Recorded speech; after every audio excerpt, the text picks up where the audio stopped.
Moutier, ville bernoise ou jurassienne, les Prévôtois votent le 28 mars. Semaine spéciale vote communaliste sur Canal 3.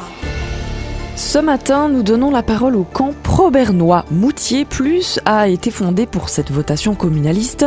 Le mouvement ne se dit pas anti-séparatiste, mais plutôt non-séparatiste. Sa volonté, tourner la page de la question jurassienne et mettre le cap sur l'avenir. Lyndon Viglino a rencontré Steve Léchaud, porte-parole de Moutier Plus. Pour Steve Léchaud, la question jurassienne est devenue non essentielle. Il est temps de passer à autre chose. On en a absolument ras-le-bol. Je crois que c'était il y a une dizaine d'années, un journaliste m'avait posé la question de qu'est-ce que j'en pensais. Je lui avais dit que c'était une non-question à laquelle on était malheureusement obligé de répondre. Finalement, Moutier est pris en otage par ce qu'on appelle encore une question jurassienne, mais je dirais plus, on est pris en otage par le problème de la question jurassienne. Ce n'est plus une question, ce n'est plus qu'un problème actuellement. Dans le vif du sujet, répondons à la question, qu'est-ce que ça changerait pour Moutier si elle deviendrait une ville jurassienne? Une des réponses des séparatistes, c'est le poids dans la vie cantonale. Plus de poids pour dessiner son avenir. Moutier passerait de 20e ville bernoise à 2e, ville jurassienne derrière Delémont. Moutier passerait de 1, Marc Tobler, à 7 députés au Parlement cantonal. Moutier représenterait finalement 10% de la population du canton du Jura contre 0,75% de celle du canton de Berne. Avoir plus de poids, c'est alléchant. Alors je dirais que le poids politique n'est pas une fin en soi. La question c'est qu'est-ce que l'on peut faire finalement du poids politique. Il faut quand même se rappeler que le canton de Jura est un petit canton excentré qui va accuser un déficit structurel avant crise Covid de 45 millions annuels. Je veux dire, dans ce contexte-là, quelle est la manœuvre du politique? On peut se poser la question, ça c'est une chose.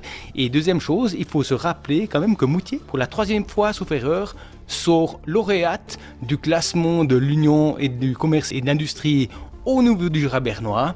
Qu'est-ce que ça signifie? Si elle est en première place, c'est clairement que Moutier a d'excellents fondamentaux. Et malheureusement, même avec ces excellents fondamentaux, Moutier est l'unique ville du canton de Berne qui est financièrement en faillite. Ça paraît totalement illogique.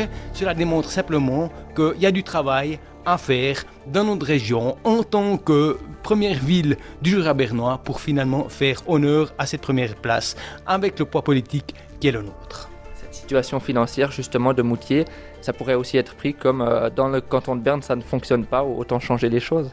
Non, je crois que clairement, si finalement Moutier est première dans le classement UCI, ça démontre qu'on a clairement des excellents fondamentaux et le déficit de la ville de Moutier, c'est simplement un problème de gouvernance. C'est un problème de non prise en compte des problématiques réelles de la ville. Si on se réfère au dernier programme de législature, par exemple, les finances ne sont pas un thème prioritaire. La seule priorité est mise sur l'appartenance cantonale. Steve Léchaud a retrouvé à 17h10. Nous vous parlerons avec lui de l'impact du Covid sur cette votation et de la tendance actuelle à Moutier. Demain aux mêmes heures, nous donnerons la parole à l'autre camp avec le porte-parole de Moutier, ville jurassienne, Laurent Coste. Tous les épisodes de notre série consacrée à ce vote du 28 mars sont à retrouver sur notre site internet canal3.ch. La présentation du vote communaliste de Moutier, toute cette semaine sur Canal 3.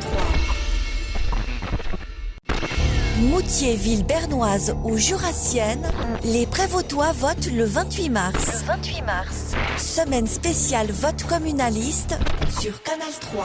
Suite de l'interview de Steve Léchaud, vous étiez peut-être avec nous ce matin, nous avons entendu les arguments du porte-parole de Moutier Plus, mouvement non séparatiste. Pour cette deuxième partie, Lyndon Viglino a demandé quel était l'impact du coronavirus sur cette votation.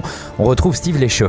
C'est clair que quelque part, la prise de risque dans un moment qui est finalement critique en raison de cette crise sanitaire, la prise de risque n'est certainement pas un choix judicieux finalement dans cette période un peu difficile. Il faut aussi savoir que finalement l'industrie jurassienne est principalement composée du secteur secondaire, tourné vers l'exportation, donc un secteur qui va énormément souffrir de la crise actuelle. Ce n'est à mon avis pas judicieux de s'arrimer à un canton dont l'économie est particulièrement fragile et fluctuante. Entre guillemets, la période actuelle est un avantage pour les non-séparatistes. Je pense que la période actuelle nous invite à une position peut-être plus conservative. Sinon, honnêtement, si on regarde ce qui s'est passé ces dernières années, en 2013, Moutier qui dit oui à un grand canton du Jura englobant tout le Jura bernois. 2017, Moutier qui dit concrètement oui à son propre transfert dans le canton du Jura, vote évidemment invalidé. Vous ne craignez pas que l'écart se soit encore creusé en 2021? Non, je ne pense pas. Alors, le projet de 2013, c'était un projet global qui faisait sens dans sa globalité. Maintenant, la question, c'est Moutier par seul. C'est une chose. Et en 2017, il faut se rendre compte que finalement, le camp autonomiste a remporté la votation avec 1,7% d'avance, ce qui est ridicule en fin de compte. Et pour arriver à ce 1,7%, ils ont dû additionner tous les facteurs étaient ouverts. Y compris certains facteurs un peu critiques, comme le facteur des domiciliations, qui a sérieusement été remis en question lors de l'annulation, entre autres. Donc vous vous montrez confiant pour que le non l'emporte? Nous sommes quasiment certains que le non va l'emporter, parce que finalement le projet séparatiste, c'est avant tout le projet de la déraison. En cas de oui, tout de même, est-ce que vous accepteriez cette décision? Pour vous, la question jurassienne serait close le 28 mars. Alors évidemment, si le vote se déroule sans irrégularité, nous jouons à la démocratie. Ça signifie que nous acceptons évidemment le résultat de ce jeu. C'était Steve Lécheux, porte-parole de Moutier Plus. Demain à la même heure, vous retrouverez le porte-parole de Moutier, ville jurassienne, Laurent Coste. Tous les épisodes de notre série consacrée à ce vote du 28 mars sont à retrouver sur notre site internet canal3.ch. La présentation du vote communaliste de Moutier, toute cette semaine sur Canal 3.